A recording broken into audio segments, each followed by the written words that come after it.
¿cómo están? Bienvenidos a Inteligencia Financiera, otro episodio más de esta propuesta económica y de finanzas del Grupo Ñandutí.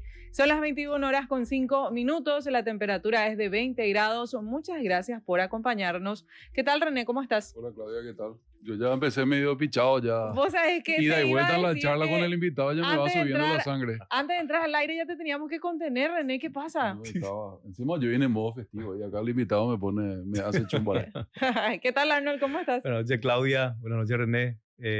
Realmente demasiados temas para hablar. Varios temas, sí. Y aparte una persona que realmente de lo que vamos a hablar es un experto realmente en tanto lo que es la parte de gobierno a nivel central, a nivel descentralizado, que son las municipalidades que tenemos también para tocar, y cuestiones incluso empresariales del lado privado que hoy realmente nos afectan bastante con la noticia de ayer, especialmente las cuestiones esta del cese de operaciones de Vigui, que justamente de estuvimos los conversando. locales comerciales Sí. de la cadena Vigui. Correcto. Bueno, estamos a punto de que el gobierno de Santiago Peña cumpla 2 años. Eso va a ocurrir este viernes, 15 de agosto.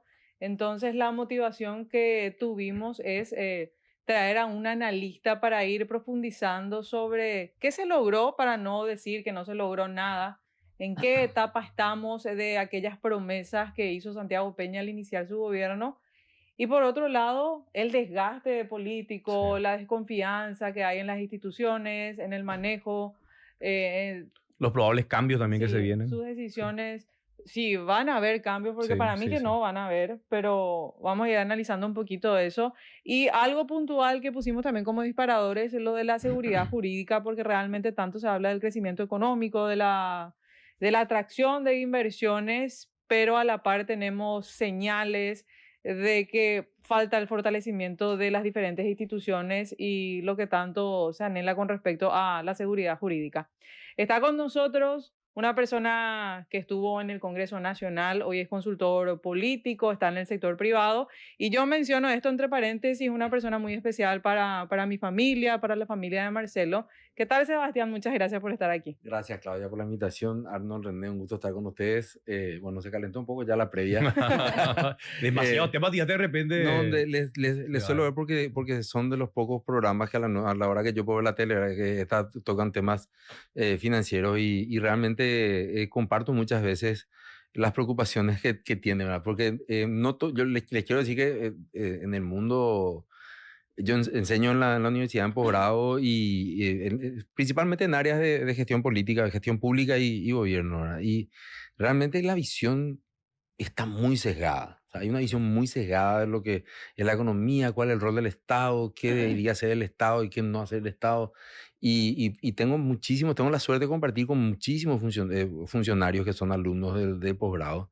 Y realmente pasamos por procesos que son muy enriquecedores, ¿verdad? De poder ver si es que se puede influir en la visión de ellos y ver qué es lo que podemos o qué es lo que deberíamos hacer para construir una agenda, porque eso es lo que no tenemos. Pero sesgado debe ser Sí. generoso porque Sí, sí. a nosotros nos lavaron el cerebro, ¿será? Porque realmente vos Sí. rascas un poco y vos te das cuenta que, no sé, el enemigo es el sector privado. O sea, vos hablas y el combustible es culpa del sector privado, la carne, el súper, el banco, la casa de bolsa. O sea, hay un discurso bien armado ahí para distraer, me parece, la atención también, porque en el sector público no se habla de Nepo Baby, de corrupción y de gasto al pedo y de qué estamos haciendo con el 9% de recaudación adicional que estamos recibiendo, ¿verdad? Y sin embargo, pareciera que todos los días nos estamos agarrando con alguien del sector privado. Ese es un tema que yo creo que no creo que sea casualidad, ¿verdad? Yo creo que no es. Lo que pasa es que cuando uno entra en la realpolitik, como le me gustaba decir a mi colega hoy y una persona también de la cual aprendí mucho, el doctor Marcelo Duarte, me decía, el tema es que cuando uno entra en la realpolitik, uno tiene que asumir algunas cuestiones que parecen evidentes, pero no las son. Acá, por ejemplo, nosotros seguimos discutiendo el tema de la dictadura de derecha de Alfredo Stroessner. O sea, a ver, hay que decir que algunos candidatos a presidente dijeron que no era dictadura, ¿verdad? O sea, Sí, empezando oye, por ahí, ¿verdad? Con copia de mi abuelo que en paz descanse, que estuvo en el exilio en Argentina, ¿verdad? Y no precisamente porque quería irse a comer un bife de chorizo, ¿verdad? Pero yo digo, la dictadura de Stroessner ha sido una dictadura extraordinariamente estatista. sí. Y después, cuando se libera, entre comillas, la economía se libera la sociedad y liberamos nuestra economía y dejamos en manos de una dirigencia política, y saltamos de tener 10 a 19 ministerios. Saltamos de tener 12 secretarías a 27 secretarías. Saltamos de tener una universidad pública a 10 universidades públicas. Saltamos de tener 150 municipios a tener 256 municipios del año 95 a esta parte. Entonces yo llevo un país agua... 300.000 empleados públicos. Sí. ¿Qué clase de gobierno de derecha es lo que hace eso? Claro, un gobierno de derecha seguramente en algunas cuestiones, pero en lo económico es extraordinariamente estatista. Entonces, en la medida que va creciendo el estatismo, lógicamente las opiniones empiezan a estar sesgadas, empiezan a decir, no, en realidad el Estado tiene que hacer esto para mí. O sea, nosotros estamos hoy en día, hemos aprobado una pensión de adultos universal que no tiene ni Finlandia. Entonces, ¿cómo nosotros vamos a pagar esto? Y realmente escuchar de repente los debates o escuchar la ausencia de esencia en este tipo de cuestiones, es decir, no vamos a aprobar. Y después a uno de los legisladores se le ocurrió una idea para mí correcta, decir, pero tiene que haber una certificación de pobreza. Le mandaron a la China ayer al pobre tipo, le dijeron, no, pero vos le estás privando. Entonces, por el solo hecho de llegar, no sé, finalmente habían dos proyectos, o sea, no sé si de 73 o 75 años. Automáticamente. Sí, automáticamente. Que se aprobó la universalidad. Pero si vos querés pagar impuestos, tenés que irte 2 o 3 veces a la SED. Pues primero tienes que hacer tu Cuajún, después tienes que hacer tu IRIS, después tienes que llevar el estatuto de tu sociedad en original. Es cierto, se ha simplificado mucho, no, que no se enojen conmigo mis amigos de la SED, porque se ha simplificado mucho. Pero sigue siendo más fácil en este país tener un subsidio que tener que pagar impuestos. O sea, yo quiero pagar impuestos y me ponen una escalera caracol de 72 peldaños. Ah, pero si vos querés pagar impuestos, si vos querés tener un subsidio, quédate nomás sentado en tu silla, llamarle a uno de los perros que le conozca al intendente y te van a dar rápido, porque el intendente es finalmente el que te da, ¿verdad? Hay que tener un benefactor siempre en el sector público.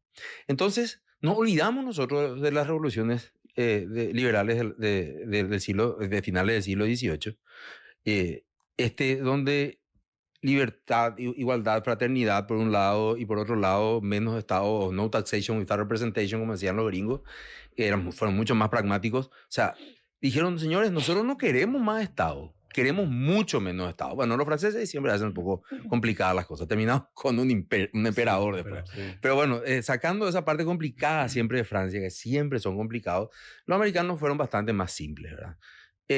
Y dijeron, no, nosotros queremos menos Estado. Nosotros no queremos más que el Estado se encargue esto y lo otro. Y han tenido su modelo, han sido y son hoy en día la potencia económica más grande del mundo. Están muy lejos de ser un país perfecto. Tienen serios problemas en su sistema de salud, tienen serios problemas en su sistema carcelario, solamente por citar 2 grandes fracasos del sistema, los sistemas americanos de vida, digamos. Pero realmente son una máquina de hacer dinero, ¿verdad? Porque realmente ellos decidieron darle a la iniciativa privada, que es lo que hacían esas revoluciones, decir, recuerden todos, y nuestra constitución es una copia, una mala copia finalmente de la constitución americana, como todas las constituciones de los alrededores que tenemos aquí, es decir, señores, nosotros... No, we the people, nosotros el pueblo, dice nosotros los representantes del pueblo. Ahí empezamos ya una discusión. Pero digamos que entre los representantes que juraron eso, dicen que la libertad nosotros tenemos antes de que la Constitución nos reconozca. O sea, la Constitución no viene a darnos derechos. La Constitución viene a coartar el poder absoluto del Estado para que yo pueda defender, como dice Milei, repite mucho, y creo que es muy interesante lo que hizo Milei en la Argentina, desde ese punto de vista, tiene sus formas, lógicamente, defender mi proyecto de vida. Porque sin individualidad no existe ni siquiera conciencia, y esto lo dijo Hannah Arendt. No dijo un filósofo, no dijo von Mises o no sé, sí, Hayek. O sea, dijo Hannah Arendt, cuando Hannah Arendt describe la maldad, la banalidad del mal, y dice, Adolf Eichmann es un tipo que en realidad estaba él en la solución final, estuvo en la conferencia de avance, pero este tipo era un burócrata. Se iba y cenaba con su familia a los besos. Como exactamente, era un padre amoroso, ¿sí? Padre afectuoso. Dice ella en su libro, Adolf Eichmann y la banalidad del mal. Sí. Entonces, cuando ella dice esto, dice, la gente le malinterpreta, dice, vos le querés exonerar de culpa. Y él dice, no quiero exonerarle de culpa, dice ella. Sobre todo porque ella era judía, ¿verdad? Entonces, porque si hay que hablar de una mujer del siglo XX, en realidad yo me quedo con Hannah Arendt, ¿verdad? O sea, ella dijo, yo siendo judía voy a defender esto. Y lo que pasa es que las personas se anulan en el grupo, y al anularte en el grupo perdés tu capacidad de generar tu propio proyecto de ser. Entonces, si vos finalmente sos el que moves los controles para que un tren vaya a Treblinka y otro vaya a Dachau y el otro vaya finalmente a Auschwitz para que mueran 2 millones de judíos, que es lo que se le atribuye a Eichmann, en realidad ella dice, este tipo era un buen burócrata, pero este tipo no era malo. Entonces dice, el peor mal es el que hacen las personas mediocres, las que no tienen capacidad de pensar. Por eso es que yo aspiro a un país que sea mucho más liberal, mucho menos colectivista y mucho menos solidario, entre comillas, con un Estado que finalmente, ¿qué es lo que te da? Te da como favor lo que te debe como derecho. Porque eso es lo que ocurre. No es que los paraguayos dependemos del Estado para tener salud pública. El Estado impide que nosotros podamos tener salud pública. El Estado impide que podamos tener una mejor seguridad. ¿Por qué? Porque está gestionado por personas que se han apropiado del Estado. O me van a decir a mí, por ejemplo, no sé, que instituciones como Capasa o como INC o como Copaco en realidad no son efectivas porque en realidad están mal puestas. No se sabe qué hacer. No saben qué hacer. Copaco es una situación terrible. Copaco están vendiendo propiedades para pagar Pero sueldos. Seba, nosotros yendo un poco a la teoría, nosotros ya no discutimos el sentido del Estado. Ahora, yo creo que hoy, si vos mirás, el sentido del Estado paraguayo es darle empleo a los perros. Claro. O sea, y eso no se discute, es como que está bien y es aspiracional y por qué yo te pago impuestos ya no se discute, es como que, bueno, felicidades, te doy plata para que vos le pongas a los perros ahí y le des un empleo a un burro que no sirve para nada. O sea, no todo, ¿verdad? Pero no se discute eso, nosotros perdimos el debate ideológico de cuál es el sentido del Estado. Lo que pasa es que en realidad sí, claro, hay una frase muy remanida ya que dice cuando los gobernantes pierden la vergüenza, los gobernados pierden el respeto, dice. Sí. Hay algunos autores, el que más me gusta a mí es Ortega y Gasset, que escribe un ensayo muy interesante, se llama La España invertebrada, en la década del 20 del siglo XX, allá por 1920. Era, creo que primo de Rivera, si mal no recuerdo, el dictador en aquella época en España, y donde él habla sobre esto, ¿verdad? Sobre la sepultura de los valores en aquella España, ¿verdad? Y él dice, si hay una razón por la cual alguien gobierna y tiene poder, el poder de mandar, es porque el que obedece le da ese honor. Entonces, si eso que nosotros decimos y manifestamos permanentemente que hay que ser y parecer, y que ya no lo digo yo, lo decía Maquiavelo, el primer cientista político, eso hoy en día, en la era de las redes sociales, donde la gente te está juzgando instantáneamente, a medida que vas hablando, van haciendo un juicio de lo que vos decís. David Cameron hace una charla para TEDx en el año 2013, en donde él era primer ministro, salta un escándalo en el Reino Unido sobre el tema de los gastos parlamentarios. Por cierto, son bastante más gruesos que lo que tenemos acá, ¿verdad? Y el tipo, en vez de meter la cabeza en la arena o hacerse el tonto, que es lo que estamos hablando ahora, nadie se hace cargo de eso, no, el tipo hace una charla de TED. Sobre ese punto. Un capo. Después terminó mal el pobre David. O sea, terminó mal por la interna de su partido, porque se jugó al Brexit y él no quería el Brexit, en fin. Pero lo importante es que él sale y él dice, yo le voy a explicar lo que es la pre-burocracia, la burocracia y la post-burocracia. Dice. En la pre-burocracia estaba el rey, ahí no sé cómo se llamaba, Canut, el rey inglés que fue vikingo y que fue santo después. Y el rey Canut decía que iba a cambiar el sentido del mar. En realidad, en la época que reinó, apenas pudo cambiar la ventana de la pieza de su castillo, ¿verdad? O sea, no pudo hacer nada. Entonces dice, y hoy en día, dice, o sea, y la gente, cuando eso la gente se enteraba años después de las decisiones del rey. Después vino la era burocrática, ¿verdad? Cuando la burocracia se perfeccionó, empezamos con mayores medios de comunicación, y entonces la gente se enteraba por el diario, el día después, por la radio, quizá unas horas después. Pero hoy en día con las redes sociales es inmediato. Entonces, hoy en día el sentido de la representación se evapora. Se evapora. ¿Por qué? Porque vos tenés el poder, la gente tiene el poder de expresar lo que piensa de vos, de tu gobierno, de tu hijo, de tu mamá y de todo lo que le conocen si tenés algo de gracia, con muchísimo éxito, ¿verdad? Entonces, vemos dos cosas. Vemos a unos caraduras atómicos en el poder, no solamente en Paraguay, en varios países. Sí, obvio. Y después le vemos a otros temerosos que tratan de estar bien con todo el mundo. No sabes cuál de los dos es peor. Yo creo que los segundos, ¿verdad? Sí. Entonces, vos tenés 100 tuiteros aceitados y vos gobernás un país. Y hace poco le escuchaba a Pérez Reverte, y voy a poner en boca a él para no ser yo el mal educado, donde le preguntaban, y salió una polémica porque él hizo unas declaraciones muy fuertes diciendo que Europa está muerta. Dijo, Europa está muerta porque en realidad hemos perdido la esencia de lo que fuimos. Tenemos vergüenza de los valores occidentales, tenemos vergüenza de lo que él llama la cultura del Mediterráneo, que surge ahí de Grecia, Roma, el imperio romano-germánico, y dice... Y lógicamente dice, el gran problema se viene del Islam. Y bueno, nadie puede decir que Pérez Reverte es de derechas y es islamófobo. Pero él dice, que venga un tipo a decirle a mi hija puta, porque está con pantalones cortos, sí.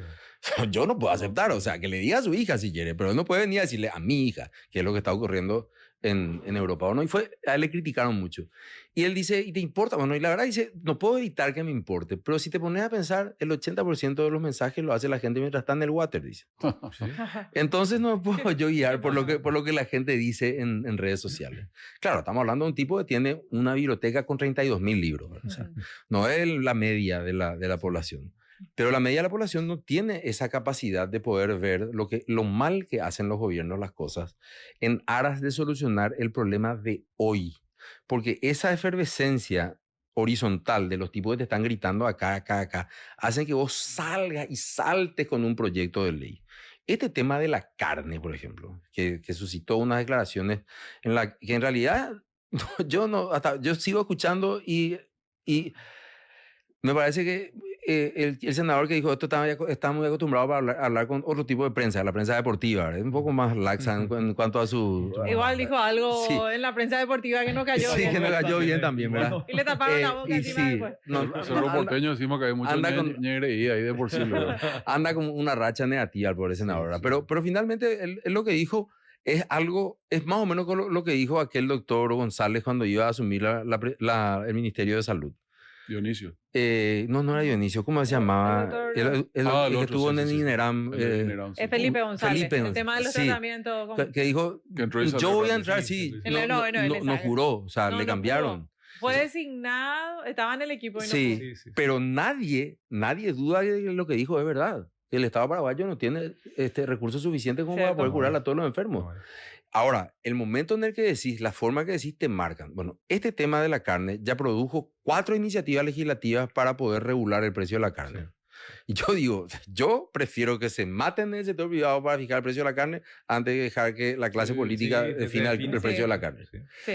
Lo que es increíble es que los sectores que están afectados dicen, no, está más o menos bien que los políticos hagan eso. Yo no puedo creer ya esto. Algo no es cierto. No, un poco lo que decía René. O sea, nosotros hasta creemos que eso nos puede llegar a convenir. Y si vamos al caso del tema de legislar sobre lo que ocurre, el ejemplo es la propuesta de como de prisión permanente revisable, que es casi como una cadena perpetua. Ese tipo de cosas, por ejemplo, lo que pasa es que no tenemos mucho tiempo, ¿verdad? Pero ese es un tema que Claudia levantó allí, que nuestro sistema penal va a fracasar siempre. Porque el sistema penal, la política criminal en la República de Paraguay la lleva adelante el Ministerio Público. Pero no es que yo estoy diciendo que son malos los fiscales generales. Estoy diciendo que es malo dejarle al órgano sancionador que lleve adelante la política criminal. Porque si el órgano sancionador lleva adelante la política criminal, ¿qué es lo que va a ocurrir? Vas a esperar que ocurran todos los delitos para vos poder reaccionar. Claro. Por eso en otros países donde funciona un poco mejor el sistema de justicia están a cargo de los ministerios de justicia. Entonces los ministerios de justicia tratan de evitar la vulnerabilidad, la pobreza, la desigualdad para que la gente no caiga en el delito. Porque si nosotros vemos el crecimiento que ha tenido el Poder Judicial, hay una hipertrofia de los juzgados penales. Entonces vos tenés jueces penales, fiscales penales que tienen 2.000 causas. No hay nadie en el mundo que pueda tener 2.000 causas y esté haciendo justicia. Tiene un trámite burocrático que se llama justicia. Porque aparte la gente, ¿qué es lo que pide? Cárcel. Pero vos te vas a la cárcel y que se pudra en la cárcel, dice la gente. Nadie se pudre en la cárcel. El promedio que la gente se queda en la cárcel es 7 años. Casi como una carrera universitaria, que al salir sos ya un posgrado. soldado del clan la Tela pandilla o del ahora. PCC. Entonces, vos decís, espera un poco, no es un negocio este tema que la gente se pudra en la cárcel. Claro, entonces, ¿qué tenemos que hacer? Y tenemos que reivindicar y primero tenemos que volver a leer la Constitución y ver que la pena es apartarle a la persona para reinsertarle a la sociedad. Claro. Porque si vos no le reinsertás a la sociedad, este no es un discurso blando de izquierda boludo. No, si vos no le reinsertás a la sociedad, ese tipo va a salir peor. Claro, un problema. Ajá. Y le va a matar seguramente no a mi hijo, pero a mi nieto. No sé. Sí. Entonces, ese tipo... Ahora, imagínate que un político diga, bueno, señores, vamos a sacar plata de las vacunas del niño para invertir en los presos. Te van a matar. Sí. O sea, no hay nadie que quiera que pueda decir eso. Pero, lógico, entonces lo que hacemos es nos vamos así, bueno, ahora un poco, hoy ¿qué nos vamos a dedicar esta semana? Ya vamos a dedicarnos A los ponchazos. Sí, a la seguridad. Entonces agarramos y nos dedicamos a la seguridad. Y hacemos operativo en la cárcel, hacemos, perfecto. ¿Y después qué hacemos ahora? No, y ahora vamos a dedicarnos al tema de la salubridad. Entonces nos vamos y intervenimos en una cadena, encontramos 4 chocolates vencidos, entonces cerramos 163 tiendas. Se habla ahí de desproporcionalidad en cuanto a cerrar. Mire, yo leí toda la Más de 100, resolución sí. y el 80% de la resolución es citar artículos de leyes y resoluciones que muchas veces Anterior, dictan las sí. mismas autoridades Las mismas que autoridades, están sí. aplicando, ¿verdad? Sí. Considerando puro. Sí. Sí. Y después termina en una expresión donde finalmente no hubo, o sea, prácticamente fue inaudita aparte. O sea, yo sí voy a tomar una medida con mi hijo. Mi hijo se aplazó por primera vez. Yo no puedo sacar un arreador, Claro. guachearle y tirarle en O sea, la un calle. baúl Sí. para 24 horas para que aprenda. O sea, le tengo que decir, mira, la no situación. podés aplazarte Sí. porque finalmente a fin de año vas a repetir el grado y qué sé yo. Aunque ahora dicen que nadie repite, ¿verdad? Digo que dicen porque en realidad no me consta, pero dicen No que hay que nadie repite. estigmatizarle a la criatura. Sí, hay que tratar de cuidarle Sí, siempre, sí. ¿verdad? Entonces, no, lo mismo se aplica en cualquier tipo de norma penal, ¿verdad? Sí. Entonces, si yo voy a tomar la decisión más grave, tiene que haber una suma de faltas. Sí. Y eso Correcto. eso no es que a mí me dijeron, eso yo sé, pues yo fui legislador. Entonces, la técnica legislativa, la técnica punitiva te dice, vos cerrás un establecimiento única y exclusivamente cuando el funcionamiento de ese establecimiento va a ser un peligro para toda la comunidad. Sí. Porque imagínense Don Vito y las ratas, todos nos acordamos. Sí, eso Sí. vamos, sí. También. Don Vito y las ratas, todos nos acordamos, pero se cerró un Don Vito. Eso te iba a hacer la consulta ahí. Y estaban Mickey, Minnie y todos sus Sí, hijos, ¿verdad? completo. O sea, y era un asco y salió filmado y, Sí, sí. y uno podía decir, pero todos los Don Vitos tienen ratas. Claro. Pero no, es difícil que todos los Don Vitos tengan ratas. Entonces, era algo grave, algo probado y finalmente públicamente otorgado. Y se actuó en el punto que tuvo ese inconveniente, ¿verdad? Claro, entonces cuando yo veo que en realidad fueron 4 o 5 los locales que se investigaron y demás, y veo después la sanción, que está muy mal redactada, digo, ¿por qué el apuro? O sea, ¿por qué? ¿Por qué atacar finalmente a 5.300 personas que trabajan en ese lugar? En y blanco. que no, Sí, en blanco. En blanco. Y que no tienen ningún tipo de problema con... Algún tipo de de manifestación y cosas así, no tienen complicidad finalmente Claro, con la también. cadena de provisión, ¿verdad? Sí, O sea, yo le puedo contar que hay 2 resoluciones de la Corte, creo que le otorgan a 3 o 4 importadoras en el Paraguay el permiso exclusivamente a esas importadoras, una medida cautelar, Gina, ¿verdad? Que la Corte todavía, Gina, no resuelve. Hace 2 años ya para ella está. En donde le dicen a esas empresas, ustedes pueden traer cosméticos, perfumes, comida enlatado, carne, todo, sin ningún tipo de registro. ¡Oh, wow! ¿Y cómo puede ser eso? Y no sé. Y ustedes, los sectores formales, se fueron varias veces a la Corte y le han dicho, señores de la Corte, ¿qué es lo que está pasando? No, pero ahora lo que queremos es que resuelva el Pleno. Para decirle a los amigos y amigas que no son abogados, porque nadie es perfecto, Lo que quiero decir, cuando la Corte dice que va a resolver el Pleno, se empieza a integrar. Y entonces vos decís, a ver un poco, acá hay 70 demandantes. Ah, no. Este tipo que es síndico de esta sociedad anónima es el primo de mi señora. Yo me abstengo, sí, de integrar la Corte. Entonces tenés que ver quién le va a reemplazar. Entonces acá tenemos un año más para que esto se resuelva. Ahí yendo directamente a lo que pasa con Viggy, ¿qué crees que hay detrás? Yo creo que es indisimulado ya el enfrentamiento que hay entre el gobierno y un grupo económico que es el grupo Sucolillo. O sea, a ver, si yo no dijera eso, esto que estoy diciendo, voy a ser absolutamente mentiroso. Yo no quiero mentir ni ocultar lo que pienso. ¿Por qué? Porque es una cuestión que se traslada en el Congreso. Yo veo todas las sesiones, todos los días, o sea, todas las semanas, no solamente las sesiones de la Cámara de Senadores y Diputados, sino las sesiones de comisión y más cuestiones. Por lo tanto, conozco perfectamente el lenguaje en el cual hablan una cantidad de parlamentarios y está en boca de esos parlamentarios todo el día que el grupo de Sucolillo es el culpable de todos los males de este país. Y por otro lado tenemos al medio que dice que el grupo del gobierno es culpable también de todos los males de este país. Entonces,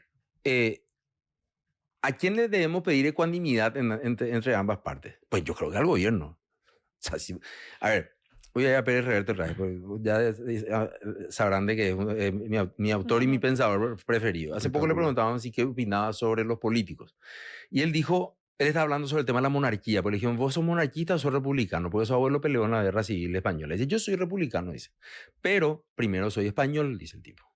Entonces él dice, yo básicamente le veo a estos mamarrachos, dice Pérez Reverte. Pedro Sánchez y todo su séquito. Pedro Sánchez y su runfla de paquitos, que por cierto...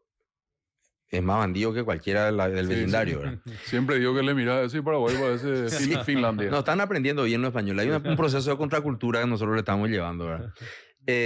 Entonces, él dice, le veo a estos tipos no tienen la talla para poder representar al Estado. Porque aquí en nuestro sistema también hay una confusión por el sistema presidencialista. En los sistemas presidencialistas, el presidente de la República representa al gobierno y al Estado. Sí. En los sistemas que están en Europa, los que son los parlamentarios, hay una división del jefe de gobierno que se encarga de lavar los platos y quien atiende a las visitas es el jefe de Estado, ¿verdad? En el caso de los países con monarquía son los reyes, en el caso de países que ya son repúblicas como Italia, Francia, además es el presidente. Bueno, Francia, como le digo, otro capítulo, porque el presidente es presidente, pero necesita un primer ministro, hay posibilidad de cohabitación, o sea, un desastre. Te digo, los franceses siempre lo complican. Entonces, pero bueno, Alemania, por ejemplo, tiene un presidente que vino hace poco, ¿verdad? Que si este es un ilustre desconocido, no, pero lo que pasa es que él representa al país. Claro. O sea, yo, por ejemplo, tuve la oportunidad de conocer a Shimon Peres en Jerusalén cuando él era presidente del Estado de Israel. Claro, entonces vos decís, Shimon Peres, hijo, sí es un Caraiguazú que representa, claro, representa. Entonces él dice, Pérez Reverte dice, yo no creo que haya un solo político que sea mejor que Felipe, dice, que el rey Felipe. Porque quienes conocemos al rey Felipe, quienes conocen al rey Felipe podrán saber que es un tipo educado, un tipo amable, un tipo culto, una persona empática. Yo, dice, no creo que haya ningún político por acá que sea mejor que él para representar al Estado español, dice. Y eso también nos lleva a nosotros y a nuestro folclore, y digo nuestro folclore porque nosotros venimos de una sociedad que sale de un proceso de colonización en donde arrastramos en América del Sur una serie de debilidades institucionales que Acemoglu y Robinson ya lo dijeron en su libro ¿Por qué fracasan los países? Y después ganaron un premio Nobel, no es que dijo cualquiera, ¿verdad? No que una ronda de amigos acá que el borracho de la rolada dijo eso, ¿verdad? O sea, entonces ellos dijeron, no, hay un problema en el proceso de colonización de América del Sur, dice, que tiene que ver con el tipo de acuerdo que hizo la corona con los conquistadores. Mientras los ingleses, que encima estaba Enrique VIII, le dijeron, váyanse nomás allá, pues me quiero casar por 15ª vez, más o menos, ¿verdad? Y estaban los calvinistas que eran sumamente cerrados en ese tema, y digo, váyanse. Hace calorcito agradable ahí hacia Manhattan. Van a llegar bien, ¿no? ¿Qué pucha que dice congelaron todo en el Mayflower, verdad? Pero ¿qué le dijo él? Váyanse y yo les doy la propiedad de todo lo que conquisten, casen, construyan, talen. Todo va a ser ustedes. Ahora me van a pagar impuestos siempre. Al pelo. Así, ¡fum!, las 13 colonias empezaron a crecer. Porque lo que yo construía, tenía o conquistaba era mío. Sí. Principio básico del liberalismo lockeano. Sin embargo, y eso también hay que decir, mucho de ese movimiento que se dio en en esa Europa del Norte, Inglaterra, Países Bajos y demás, lo hicieron empresas privadas. Mientras tanto, en Europa del Sur, estaba el Estado, los reyes católicos. Y dijeron, bueno, mi rey, anda, vas a llegar, seguramente tú vas a naufragar ahí y vas a tener que cruzar la selva amazónica, vas a llegar a la selva del Bosque Atlántico del Alto Paraná, te van a picar 10.000 mosquitos, vas a tener chikungunya, zika, dengue, después te van a morir los yaguaretés, para una víbora, y todo lo que conquiste va a ser mío. Es mío. Yo te doy un pedazo. y entonces, lógico, la calidad del acuerdo fue pésima.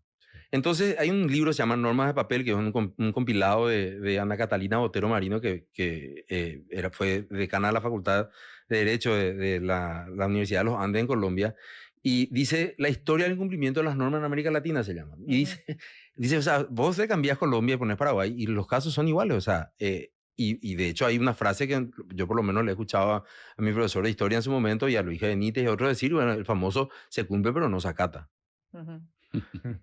Nosotros vivimos la trampa, ¿verdad? Entonces, cuando nosotros recibimos el poder o cuando recibimos una serie de investiduras, pulverizamos la investidura. Porque lo que hacemos empezamos luego haciendo trampa. Entonces empezamos prometiendo cosas que no vamos a cumplir. En una competencia contra no sé quién, porque finalmente la gente... Y nos llenamos de leyes. Y nos llenamos de leyes para tratar de cumplirlo después.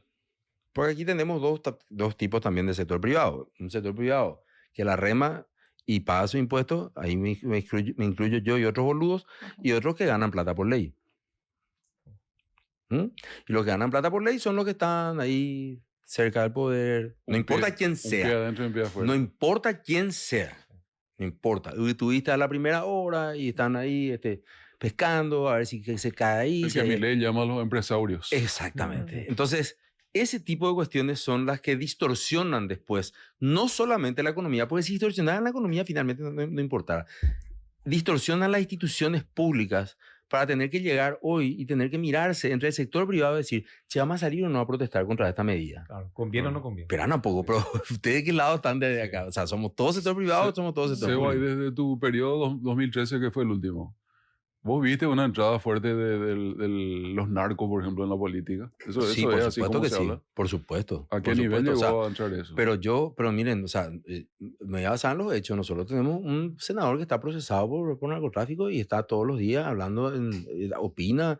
Creo que hace poco fue distinguido de más cuestiones. O sea, yo le conté eso a un senador chileno y el tipo no podía creer. Me decía, no, pero tú me estás jodiendo, weón. Así me decía. Yo decía, no, te digo, mira acá, te voy a mostrar los recortes que tiene.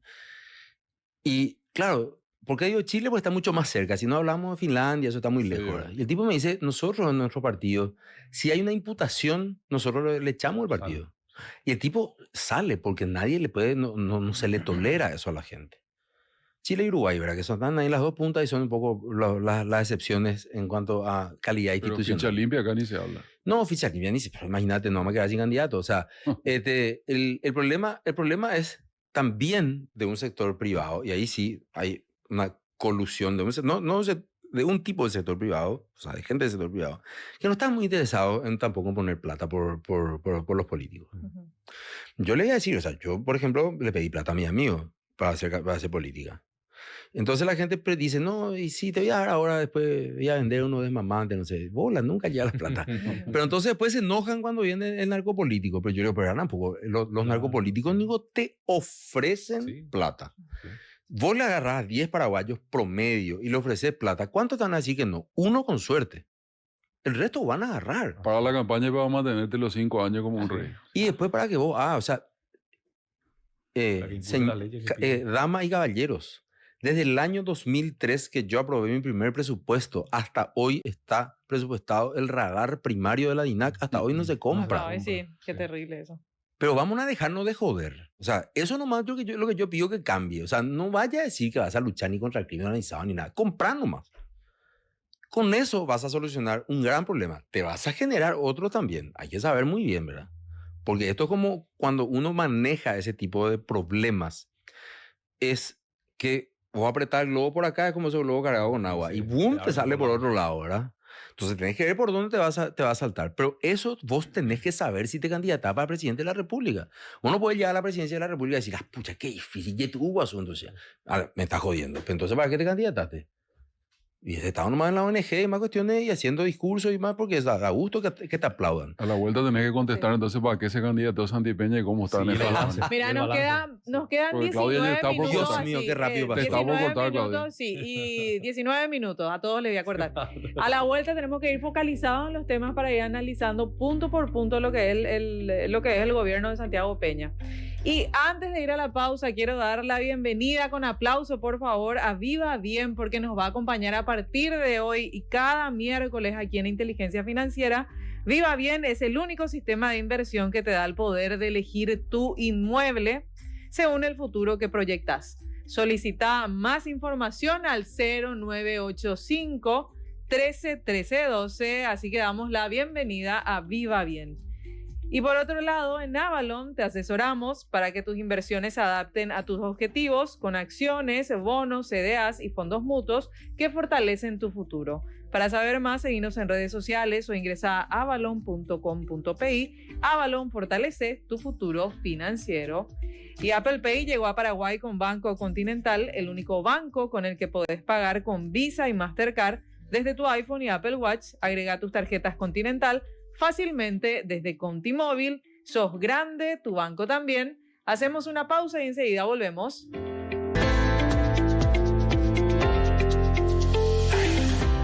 Seguimos en Inteligencia Financiera, son las 21 horas con 46 minutos. Reflexionaba recién Sebastián sobre que un presidente al llegar al cargo tiene que saber a dónde ir, qué seguir, qué lograr. ¿No ves eso con Santiago Peña? Creo que el logro más importante con respecto a su discurso anterior y en estos 2 años ha sido, lógicamente, conseguir el grado de inversión de una de las 3 grandes calificadoras, ¿verdad?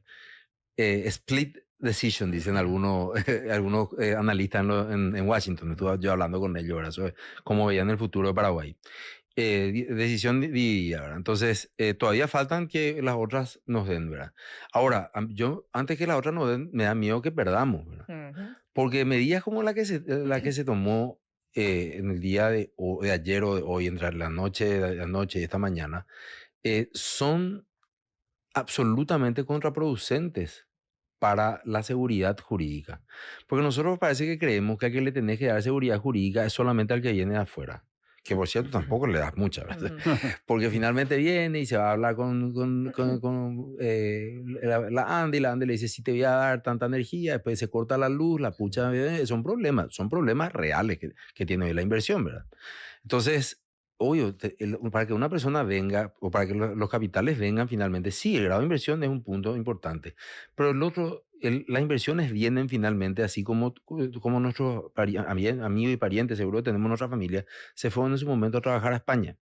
Le llaman a su prima Mateco y ve el asunto. Ay, coiteja, ayúdate, ¿verdad?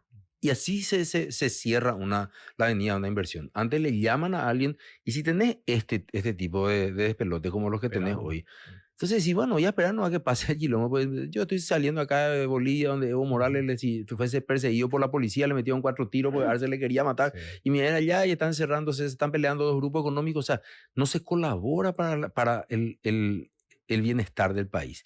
Y eso que yo decía, o sea, el presidente de la República tiene que estar por encima del universo. Vos no sos presidente de la República. Tus ministros gobiernan, pues los ministros tienen que gobernar, tienen que hacer el trabajo administrativo, pero vos también le representás al Estado paraguayo. O sea, vos le estás representando a gente que te votó y a gente que no te votó. Entonces, hay una cantidad de expectativas que no pueden resolverse en estas últimas cuestiones que, claro, nos vamos a quejar y seguramente, pero ir, no sé, al partido, porque en el partido está la gente y hay que hacer, o sea, eso no está bien. Hay que decirlo, no está bien. Creo que el Partido Colorado tiene suficiente fuerza para seguir ganando las próximas 100 elecciones también, si es que en la oposición no se hace nada. Porque hay que decirlo, ¿verdad? La oposición no es capaz de ponerse de acuerdo ni para encontrar plata. Pero, amigo, eso no te da o no te hace un favor para que instituciones como la universidad o como el presidente de tal institución se vaya a hacer un foro a la ANR. Ellos ya tienen la suficiente fuerza para ganar elecciones. No sobrepase la demostración de poder, porque lo que finalmente está es escupiendo para arriba. Sí.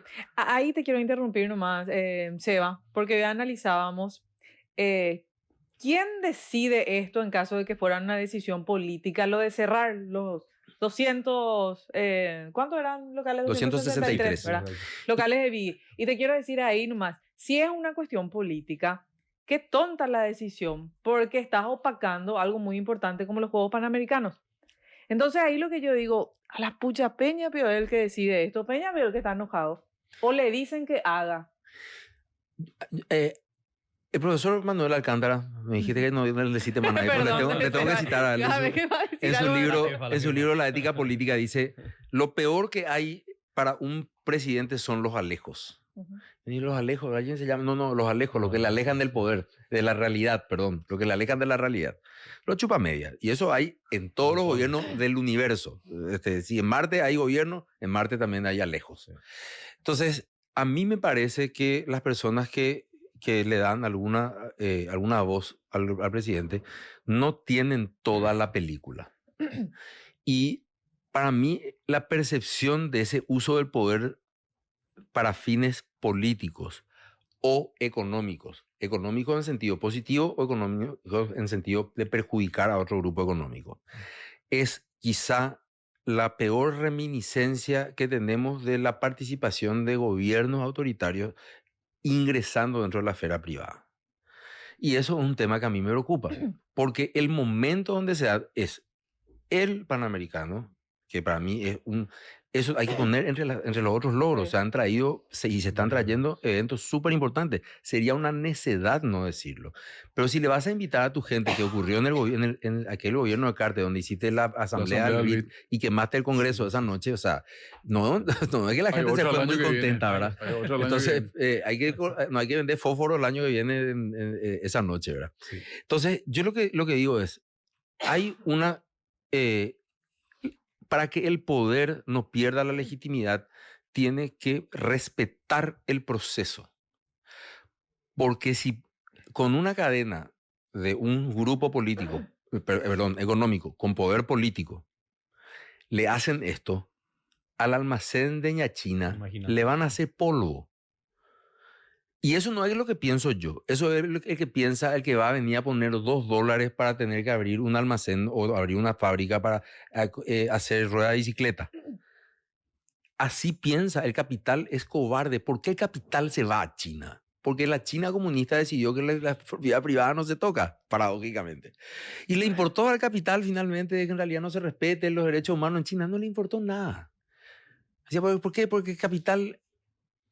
no es moral, no hay moral en la inversión. Y es cobarde. Seba, ¿qué lectura le das vos a la famosa leyenda o comentario de que él quiere hacer y no puede por Horacio Cartes? ¿Cuál es el rol de Horacio Cartes? Miren, yo escribí un artículo antes de que Sandy sea presidente. Y se publicó en una revista que se llama Latin American Advisor. Sale todos los días y es del Inter-American Dialogue, que es un think tank que está en Washington, y yo soy miembro de ese think tank. Y me suelen invitar para opinar. Y en aquella oportunidad yo dije que las segundas partes con diferentes protagonistas no suelen funcionar. Haciendo un juego de palabras con el tema de las películas. ¿Sabes? Cuando te cambia el protagonista de gusto, salvo Batman, eso era y esto el universo Marvel, eso ya cualquiera no es. Un día amanece.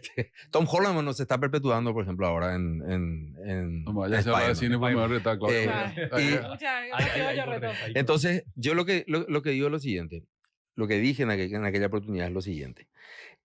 No fue bueno, o sea, no le fue bien a Duque con Uribe. Uribe era su mentor, digamos. No le fue bien a Dilma con Lula. No le fue bien a Alberto Fernández con Cristina. No le fue bien. Entonces, era bastante probable que a Santiago también le cueste mucho estar bien, porque su mentor no solamente sigue vigente, sino que es presidente del partido de gobierno. Entonces, más allá de cualquier especulación de cuál sea la relación de ellos, si es servil o no es servil, es difícil cuando tu mentor está vivo, porque vos querés mirar así, querés, como cuando tu hijo juega por primera vez al fútbol, que mira a ver si dónde vos estás acostado en la cancha para que vos le digas chutar. Busca aprobación. Buscar la aprobación, ¿verdad? Hoy hiciste bien, ¿verdad? Entonces, ¿por qué? Porque en política y en la presidencia de la República no tenés tiempo. Las reformas que se van a hacer y que van a prosperar, porque muchas reformas se hicieron ahora, que se llenen los vasos, las ánforas que se hicieron, era ahora el tema. Ya está la ley de la reforma de la caja fiscal, vamos a llamarle la superintendencia de seguro. Ahora tenés que llenar eso, tenés que decirle a los docentes que no se van a más jubilar en 20 años. ¿Y después qué va a pasar? Está movilizando. Va a tener 90.000 personas afuera de la calle, ¿verdad? Entonces, esas cosas, y eso yo aprendí con Nicanor, se hacen en el primer trimestre de gobierno. Y es mentira que 5 años es poco y que hay que... Bueno, esa es mi visión. Y respeto muchísimo a quienes no piensen así. Pero mi visión es que nosotros no necesitamos reelección. Bola es. Si vos querés hacer algo, el día que asumís tenés que firmar todos los decretos y mandar todas las leyes. Tuviste, amigo, 2 años para preparar tu campaña. Entonces quiere decir que vos ya sabes todo lo que vas a hacer. Y como dice el expresidente de Ecuador, Yamil Maguad, que hoy en día enseña en la escuela de negocios de Harvard, dice, vos tenés que elegir cuando vas a ser presidente cuál va a ser tu problema y cuál va a ser tu paisaje. Tu problema es que vas a solucionar, tu paisaje no vas a solucionar. Él decía, yo tuve una erupción de un volcán y el Niño. No podía solucionar eso. ¿Qué podía hacer yo? Pero podía solucionar la guerra con Perú. Y firmé la paz acá en Asunción, en el Hotel Guaraní, se encontraron y ahí firmaron una paz con Fujimori. Igual le quieren matar hasta hoy. Sebastián, ahí para redondear un poco, si tuvieras que elegir los 3 puntos positivos de estos 2 años de gobierno de Santiago Peña y 3 puntos, digamos, positivos y negativos, si es que hay los positivos. No, claro que yo creo que hay puntos positivos. Creo que el grado de inversión es un punto positivo. Me parece que el tema también de haber hecho y trabajado, el tema de haber conseguido, por ejemplo, un lugar en la Corte Interamericana de Derechos Humanos para el doctor Diego Moreno, me parece que es un logro muy importante de Cancillería. Que después un poco se opacó por el tema de no haber alcanzado nuestro canciller, que es muy bueno. Rubén Ramírez es un canciller muy bueno, en la Secretaría General de OEA. Y creo que la forma en que está gestionando la crisis con el Brasil, por más de que no sea lo que a mí me guste, tampoco es tan mal, porque nosotros retiramos nuestro embajador, estamos en una situación en que tenemos que saber sacar provecho para el futuro, porque hoy Brasil quedó como la superpotencia al lado del país pobre que encima nos espía. Y ellos quieren ser los líderes del mundo pobre. Y no tienen el apoyo de Estados Unidos. Y no tienen el apoyo de Estados Unidos. Y yo creo que en cuanto a los puntos, a las deficiencias, creo que se puede resolver. Yo creo que me gustaría resumir en una debilidad sustancial que tiene este gobierno, que es la falta de resolución para avanzar en determinados campos.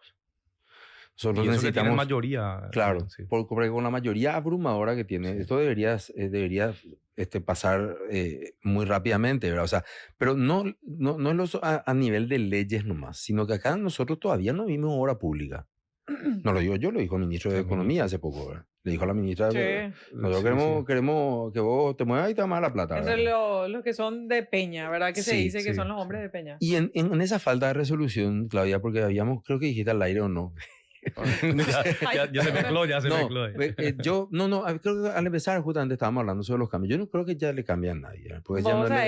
Sí, dije al aire. Yo siento que no le va a cambiar a nadie. Yo creo que no. Yo creo que el presidente en este momento ya no le va a cambiar a nadie, porque para él cambiarle a alguien le genera un problema. Le genera un problema de quién va a ser el sucesor. Porque acuérdense que por cada ministro que hay 50 personas que están pidiendo su cabeza. Sí. Cada persona que pide su cabeza tiene su candidato. 3 por lo menos por detrás. Entonces, si vos le haces caso a uno, vos vas a darle el gusto a uno, pero 49 van a estar enojados. Entonces, salvo que sea una cuestión ya, o sea, un caso de corrupción. Un caso de corrupción que sea muy vergonzoso. Pues miren que yo en realidad no puedo creer todavía que el vicepresidente de la República, por ejemplo, no le haya sacado a su hija al Congreso, ¿verdad? No. Ese tipo de cosas, pero no puedo creer. O sea, realmente, ¿por qué me cuesta creer? No porque en realidad espere algo especial de uno o en realidad diga que esta persona es peor que otra. No, no tiene nada que ver con eso. Mi visión política es, en el periodo anterior se le echó por cuestiones mucho menos graves a senadores del Congreso. Sí. Y yo pensé que eso iba a seguir, pero realmente las elecciones del 2023 fueron como un plebiscito hacia determinadas conductas partidarias internas. No solamente el Partido Colorado, estoy hablando de todos los partidos políticos, todos. Entonces, este tema de decir, yo utilizo el Estado como un botín, es algo, a la fecha, pero así mismo lo es, ¿verdad? Entonces, nosotros todos estamos más o menos de acuerdo con eso. Y algunos pueden renegar, pues dicen, no, pero tipo, el que dice que no es así. Porque finalmente, lo que está pasando, y a mí me preocupa mucho, y eso yo no sé si todos están conscientes de eso, a nivel de gobierno finalmente digo, se está achicando el espacio del poder público. Porque somos muchos, somos más. O sea, Moisés Naim escribió un libro, El fin del poder, hace unos años, y decía, la revolución de los más. En el mundo somos más. Entonces va a ser más fácil adquirir el poder, pero va a ser más fácil perder el poder, decía él. Entonces, si somos más, entonces hay más gente que vos le tenés que dar un cargo.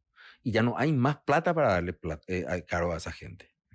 Y nosotros estamos en el punto de inflexión de esa coyuntura. Porque seguimos emitiendo deuda, pero nuestra deuda no está generando riqueza. Nuestra deuda está tapando costos, costos del Estado, por contratarla a este y por no echarla a los otros. ¿Por qué? Porque nadie quiere echar. Yo no le quiero pedir a ningún gobierno, ni a este ni a que venga, sabes que vos tenés que echarle a esta gente, porque no le quiero pedir. Pero cuando vos mirás tus números y le estás diciendo a la gente, sabes que me tenés que pagar más impuestos, porque yo tengo que pagar ahora, estoy pagando la tercera cuota de mi anticipo de renta. Y no sé, pero para tampoco, y ustedes no le pueden sacar a estos tipos de la función pública para que remen, o no sé, se vayan a hacer un pancho y producir de 0 a 1000 guaraníes haciendo un pancho. O sea, esas son las cosas que a mí particularmente me revelan. Y a la gente, estoy hablando, la gente común, la gente de calle, la gente que no puede tener una reflexión porque su vida se da entre 2 viajes en colectivo de 3 horas. Quiere ese cargo. Quiere ese cargo. Sí. Claro, quiere la niñera, quiere que el neposobrino entre en tal lugar y esté ahí. Entonces, a esa gente le importa muchísimo más eso que lavar $2.500 millones. Entonces, esa es la parte que yo creo que tenemos que entender de lo que yo aprendí de lo que es la deshonestidad y la corrupción en 12 años de trabajar en economía subterránea. A la gente no le interesa algo que no está en su imaginario. Sí le interesa mucho cuando el acto de corrupción le perjudica un sueño que él también puede tener. Y esa es la parte que yo creo que en algún momento va a reventar, porque ya reventó con los senadores, diputados, la niñera de oro, los caseros de oro. Se le echó el Congreso. Yo me decía antes que salga del Congreso y te decía así de tabú, nunca van a salir eso. Le echaron. Salieron, sí. O sea, la presión ciudadana fue muy grande en ese momento. Hoy nomás la ciudadanía está en otra. Estamos por irnos al mundial, eso cura casi todo. Sí. Imagínense, la Argentina la aguantó. Sí, bueno, ahí mira, me están haciendo chao. Bueno, Sí. En otro programa te vamos a invitar para hablar de favor. por qué la ciudadanía no reacciona. Díganme un poco por qué no reacciona, en serio. Y economía subterránea también. Te vamos a invitar el próximo miércoles. Quedamos con- quedamos No, cortísimo. yo creo que la ciudadanía no, en cierta manera no reacciona porque uno está peleando, está dura la calle, y por otro lado no hay liderazgos y los liderazgos son insustituibles. Cierto. No hay liderazgos del otro lado. No hay a del quien mostrador, seguir, ¿verdad? Sí. Y lo cual no significa no haya grandes personas, eso es lo que quiero decir. Hay gente muy buena, pero si algo yo aprendí, voy a ponerme yo en primer lugar. Como opositor no colorado, es que si vos no te juntás con los demás partidos políticos, no en contra de los colorados, porque ahí vas a perder siempre. Por una cuestión matemática nomás, el 50% del padrón nacional es colorado. Entonces vas a perder si es que no te juntás. Sino que vos no te juntás con una idea y le incluís a los colorados en esa visión de país en la cual ellos mismos se dan muchas veces cuenta que le están robando su partido. Y yo he hablado con muchos colorados. De hecho, como decía Churchill, al suelo que vienen los nuestros, decía Churchill, ¿verdad? Son más jodidos los de tu partido que los del otro, ¿verdad? Tengo muchos amigos que son colorados y están enojados con el partido, porque ellos dicen, Estos tipos, o sea, cuando Claudia pregunta por qué la gente no reacciona, no solamente no reacciona en la oposición, no reacciona dentro del Partido Colorado. Cierto. Le hacemos la pregunta de tip de inteligencia financiera. Rápido, Adelante, Seba. vos. 30 segundos. Tip de inteligencia financiera. Ahora dijiste tip político. Bueno, esto es fundamental y me viene como anillo al dedo. No existe combate a la economía informal que no pase por la inclusión financiera. No existe. Probamos de todo. Cuando le decía a una persona, ¿querés pagar impuestos? Te dice que no. Pero cuando le contás a esa persona con una mentoría, sabes que vas a ganar 80 millones de guaraníes en este año si haces este proyectito conmigo, pero 8 millones va a ser tu impuesto. Son seres teridos, ¿verdad? Regresa. No, detalle y chapita. Entonces ya te dan nomás. Si va a ganar esa cifra. Pero eso significa que alguien gastó por lo menos 12 horas, hombre o clase, para tratar de hacerle una mentoría para que empuje su negocio hacia algún lado. Ya probamos de todo. Ok. Pero solamente, y eso es categórico y quiero decirlo una y otra vez, sin inclusión financiera no se combate la informalidad. Muy bien. Me gusta el consejo. Muy bueno. Y la descripción también. Bueno, gracias, señores. Gracias, de Pablo. hoy, mira, Gracias, Seba. abusamos del tiempo. Muchísimas gracias. 22 No, nos- gracias. Quedó corto. Sí. Porque vamos a venir otra vez. Tenemos que Sí, volver. claro que sí. Sí. Te invitamos a ser panelista de inteligencia. 22 horas con 5 minutos. Muchas gracias por la compañía. Nos encontramos nuevamente el miércoles. Buenas noches. Esto fue Inteligencia Financiera, tu espacio semanal para entender y aprovechar la economía. Nos encontramos el próximo miércoles a las 21 horas. Inteligencia Financiera.